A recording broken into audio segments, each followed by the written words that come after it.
Viewers, बहुत दफ़ा ऐसा होता है कि जब हम सालन बनाते हैं, सालन चाहे शोरबे वाला हो या बिना शोरबे वाला, तो बाज़ औक़ात ऐसा होता है कि हम उसका नमक जब चेक करते हैं तो हमारा नमक ज़्यादा हो जाता है, या कई दफ़ा ऐसा होता है कि हम बहुत ज़्यादा इसके अंदर मिर्च डाल बैठते हैं, जिससे हमारा सालन ख़राब होता है और खाने में बिल्कुल भी अच्छा नहीं लगता।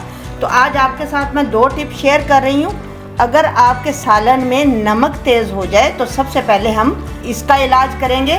तो व्यूअर्स, इसके लिए हम क्या करेंगे, ये थोड़ा सा देखिए मैंने आटा है, इसको गूंद लिया है। इसमें थोड़ा सा मैंने घी डाला था।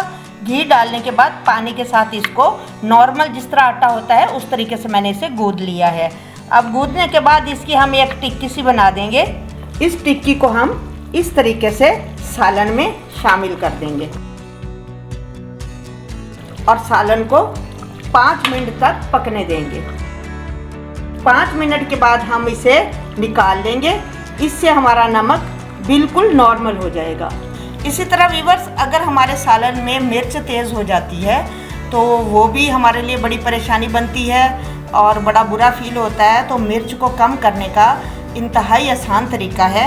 इस तरीके से आप एक प्याज ले लें।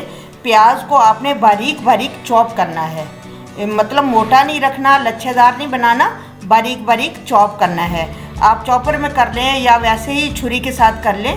तो बारीक बारीक चॉप करने के बाद प्याज को हम सालन में डाल देंगे।